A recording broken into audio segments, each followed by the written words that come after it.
I do want to get to another big contrast this week, which was on Ukraine between the two candidates, Kamala Harris and Donald Trump, who clashed, and Trump essentially suggested that Ukraine may need to make some major concessions. Because Ukraine is gone. It's not Ukraine anymore. You can never replace those cities and towns, and you can never replace the dead people. Any deal, even the worst deal, would have been better than what we have right now. If they made a bad deal, it would have been much better. They would have given up a little bit. These proposals are the same of those of Putin. And let us be clear, they are not proposals for peace. Instead, they are proposals for surrender, which is dangerous and unacceptable. So a big split screen, big contrast there, as Ukrainian President Volodymyr Zelenskyy is in town. And Trump was later asked, Peter, if he thinks Ukraine should turn over some of its land to Russia. And he said, quote, "We'll see what happens."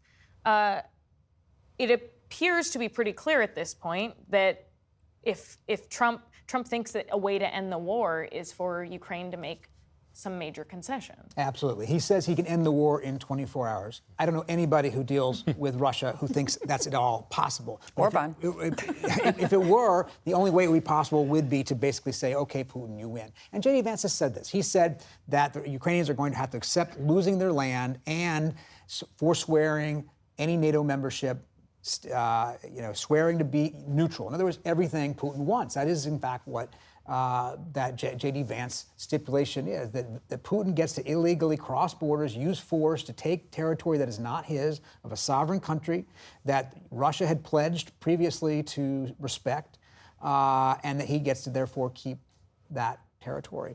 So that's not much of a deal, and I don't think anybody in Ukraine thinks that's a deal that they want to live with. But they know that they know that Trump, Freudian slip, is not on their side. And they know that if he wins, they are going to look at an America that's very different than the one right now, that isn't going to be sending them weapons, it isn't necessarily going to be sending them aid. And therefore, they're going to be under pressure to give up something that they otherwise don't want to give up. Of all the policy positions that Trump puts out, this is the one that you can bet he will stick to. Yeah. Because it is the one thing over the arc of his entire public career that he has remained consistent on. I was looking at the origins, his political origins. He registered as a Republican a few days before going on his first trip to Moscow in the 80s. When he came back, he was escorted, by the way, by Russian colonels on this plane to go and scope out real estate. But when he came back, it was only a few weeks later that he entered politics. And the way he entered politics was with advertisements in major newspapers, taking a position that no one was taking at the time, which was that our allies are ripping us off and that we're paying too much. This is the position, as you all know, that you can trace a direct line to today that he has not changed. And so there's no reason to believe that once he gets back into office again, that he would do anything that isn't pretty much in the pro-Russian category when it comes to Ukraine. And even though voters don't tend to make their decisions based on foreign policy, Adam, Harris is trying to take advantage of this, essentially, potentially, highlighting her position in defense of Ukraine in front of Nikki Haley primary voters. Yeah. I mean, is that something that you think is working so far? Yeah, I mean, what the vice president is doing right now, right, it's projecting this idea of unity, right? This idea that isolation isn't insulation, as she said, right? That protection of democracy elsewhere means protection of democracy at home, and it's really painting that contrast with the president. And Republicans, under the leadership of President Trump, have really sort of gone on to this idea that, as Heidi was saying, right, it's not necessarily in our best interest to go into a foreign war, particularly when, they could do a thing, right, whether that's ceding some of their land to Russia in order to end the war. And even in his meeting with President Zelenskyy, he came out of it and wasn't willing to just say that, oh, well, we support Ukraine. It was more so, we'll try to work together to figure this out. And it was interesting, where this sort of tizzy kind of started, where President Zelenskyy was effectively just arguing that President Trump believes that he can solve this quickly. When people think that, they get into it, they really start to study the details, and they see that this is not a simple issue. But Trump sort of reverted to that sort of strategy that he has of, I was backed into a corner and so I attack. And so you've seen that dynamic already play out, and they've said that they want to have a better relationship going forward, but it's hard to see when they're so sort of divided on that policy. Mm-hmm.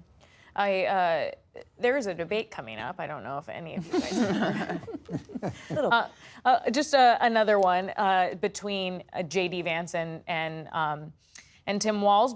And before we get to the debate, J.D. Vance is going to be heading to Pennsylvania this weekend. And I want to bring this up because I think it's pretty striking, this appearance that he's going to be making, Wendy, at a town hall in Pennsylvania that's hosted by the evangelical leader Lance Wallnau. Wallnau is hosting these religious political roadshows in battleground states across the country where he repeats lies about the 2020 election being stolen. He, at some of these events, has called January 6th a, quote, election fraud intervention. And he's also, this Lance Wallnau has accused Harris of witchcraft and has called her a, quote, Jezebel spirit. For some people who may not know, that's a promiscuous woman, and it's also a racist stereotype that was used during slavery and Jim Crow eras. Yes. Why? Like, why appear alongside an evangelical leader like this? I have no idea. I will tell you that if there is one person among the four of them, well, maybe Trump too, but if there's one person who needs to make up some ground with female voters, it is J.D. Vance. He is the one who started the childless cat ladies thing. He is the one who said, okay, my wife's not white, but I love her. She's a great mom, which is, I wouldn't appreciate that if they were talking about me. He has spoken out against abortion rights and against reproductive rights. And now he is standing on a stage next to a man who, forget 21st century misogyny, this is like 18th century misogyny, to call her a witch who was during the debate, he thinks she was using witchcraft to make Trump say things that he didn't mean to say. I mean, this is not just conservative Christianity. It's not at all. It's right after he's agreed to appear on Tucker Carlson, a couple days after Tucker Carlson has on a person who's called a historian who says that World War II was really Churchill's fault. Hitler didn't really want to fight.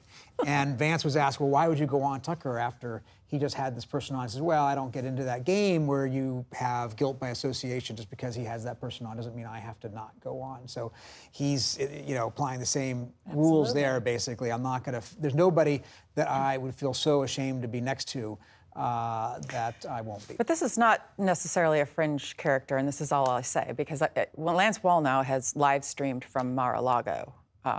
These folks are very much plugged in to major figures, and this is an example of that. And the Trump campaign seems to be bringing in more and more of these people. For a while, Susie Wiles and Chris LaCivita were running the campaign. They're pretty smart Republican operatives, well known. And then we start seeing more of Laura Loomer. We start seeing this Wallnau guy. We start seeing more and more of those sort of fringe characters surrounding Trump and perhaps shaping his recent views. And it's interesting, right? Because if you think about the Trump strategy generally, right, all of these things, whether it is talking about Haitian immigrants, whether it is going to, whether it's J.D. Vance meeting with Wallnau and appearing with Wallnau, there's like this implicit strategy that is effectively to try to get the base to think about race. As Peter said a little bit earlier, right? He had this thing that worked for him in 2016. Build the Wall. It was a sort of xenophobic play that worked. After years of the Obama birther lie. Exactly. Right? And so the more that he believes that the more that he can get his base to think about race, the more that they might be, even if it's to lie about it, right? They may be more inclined to turn out to vote. And presidential elections are often turnout elections. Before the pet eating fiasco, it was that Congo was releasing prisoners onto the border, and that the Venezuelans were releasing prisoners onto the border. And as Peter says, everything comes back to immigration. And it's the reason why when there was a bipartisan deal on the table, Trump picked up the phone and said, don't do it. And he was he willing wanted to shut run. down- He wanted to run on immigration, which I'm sure we're going to hear a lot about at the debate. And with the final time we have left on that debate, Vance is underwater right now. I mean, his unfavorable rating is about at 45% compared to Tim Walz, whose unfavorable is 36%. Peter, what are you looking for at this debate? Is it going to be far more consequential than any other vice presidential debate that we've seen in modern history? I mean, maybe. I mean, I think we always look to them to be very consequential, but in the end, people are voting for Kamala Harris or Donald Trump. Having said that, we've got two characters who will be appearing on this stage who have never been on a national stage before, really. Right? People do not really know J.D. Vance and Tim Walz that well. They're only getting introduced to them now. And for Vance in particular, as you say, underwater, this is one big chance to introduce himself or change his introduction if he wants to the country. Now, they're both, I think, pretty engaging debaters, actually. I mean, Walz talked his way onto the ticket by being a pretty good basher of Republicans on MSNBC, let's say. And Vance, of course, is willing to mix it up with reporters more than any of the other candidates. He gets out there every day and he doesn't mind tough questions and he's willing to give back. So I think seeing the two of them go at it actually could be quite interesting. And of course, with Vance, it's also worth remembering that Donald Trump is 78. He will be the oldest president if he's elected.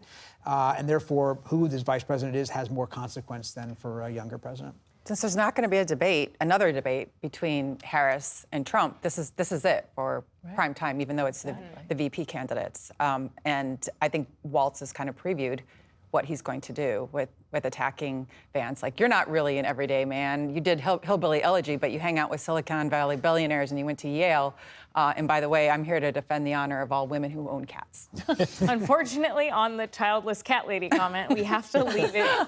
We have to leave it there for now. Thank you to our panelists for joining us and sharing your reporting, and to